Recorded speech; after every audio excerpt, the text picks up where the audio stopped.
ఏపీలో కేంద్ర బృందం పర్యటిస్తోంది. State emergency operation centre, AP disaster management అథారిటీని కేంద్ర బృందం పరిశీలించింది.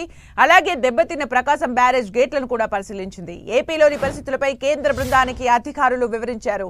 ఎన్టీఆర్ జిల్లా ఇబ్రహీంపట్నం మండలం కొండపల్లి శాంతినగర్ దగ్గర పుడమేరకు పడిన గండ్లను పరిశీలించారు. గండ్లను కూర్చే పనులను పరిశీలించారు.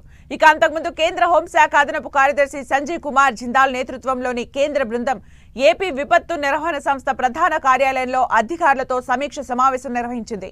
భారీ వర్షాలు, వరదల వల్ల సంభవించిన పరిస్థితుల్ని కేంద్ర బృందానికి అధికారులు వివరించారు.